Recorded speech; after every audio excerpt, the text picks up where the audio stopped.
sorrows. Remember now, we're not talking about a famine of food. There are some occasions where we might hear about a famine, but we're talking about Amos 8 and 11, a famine for the word. There's too many fig trees with plenty of leaves but no fruit. And then when it comes time, they're telling them, their folks, that they're going to be caught up and they don't want to be left behind, that they are being harvested out of season because the time was not yet.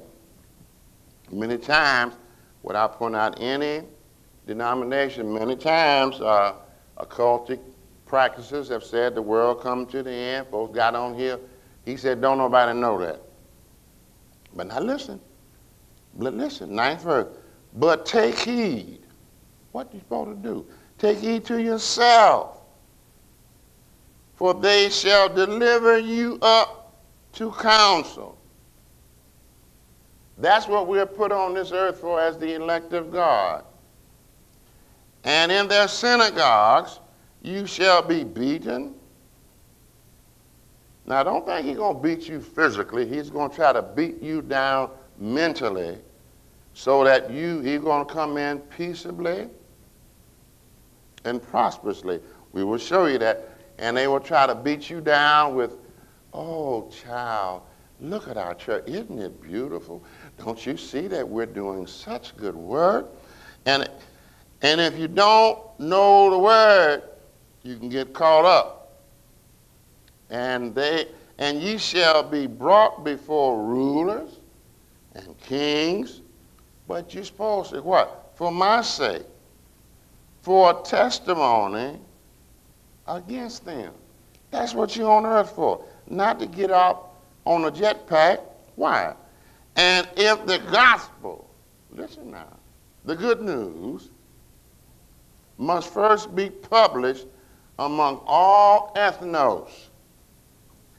But when they shall lead you and deliver you up, this is where the most unpardonable sin can happen. Take no thought beforehand what ye shall speak, neither do ye premeditate. But whatsoever shall be given you in that hour, that speak ye, for it is not ye that speak, but the Holy Spirit.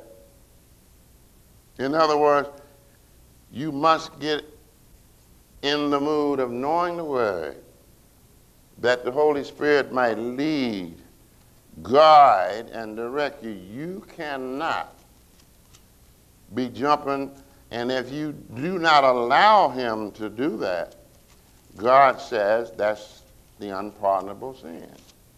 That is blaspheming the Holy Spirit. And too many times we misinterpret that. I'm not going to get into a whole lot about that. But like I said before, 1 John 2 and 20, let's turn there. It says, but ye, meaning you, have an unction. In other words, the Holy Spirit will give you what to say. And even the naysayers cannot come from the Holy One. And you know all things. See, that's what we're talking about, allowing the Holy Spirit to speak through you. So that one that you witnessed down here will say, they were telling the truth. This is how it's coming down. And that's in that millennium, that 1,000-year time that God will set aside, which is the first resurrection, which we're going to cover. Hopefully we can get to some of that today. And then, now let's go back to 12. Now the brother shall betray his brother to death. Nobody that's got a good family, even if they don't know God, will just betray their family to death. I'm not saying it doesn't happen, but what they're saying is they're going to be so convinced that at the 6 vials, 6 trumps, 6 seals, that is Jesus, that they're going to haul their brothers, say, he's a good old boy, but he don't think that you're Jesus. have mercy on him to death. And the fathers, the sons, and the children shall rise up against their parents and shall cause them to be put to death. Not physically.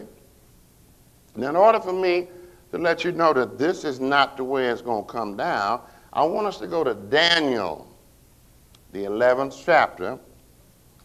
And it's very important that you follow me now, because I'm not going to read it all. I would encourage you to read this, if you will. But we're going to go to Daniel 11, and we're going to start reading the 13th verse. Now, the king of the north is another office that Satan holds himself. Please excuse me now.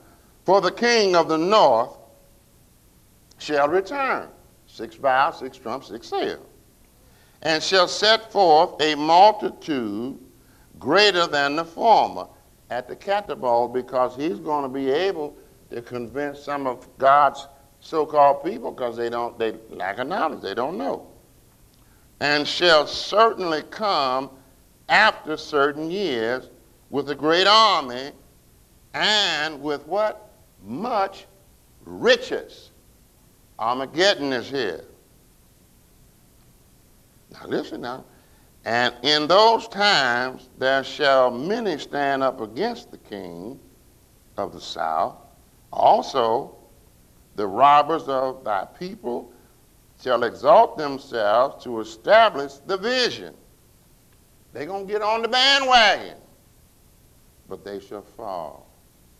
Now understand, listen at the 15th verse. So the king of the north shall come and cast up a mount. In other words, he's going to get on the Mount of Olives, on the Temple Mount, where he should not be. And that's why Jesus said, not one stone going to be standing at that time when I come and cleanse it. And take the most fenced city, and the arms of the south shall not withstand, neither his chosen people, neither shall there be any strength to withstand, because it's God's plan. But here's the key verse here. But he that cometh against him shall do according to his own will. And none shall stand before him, and he shall stand in the glorious land, by his hand shall be consumed. Now, again, let's go over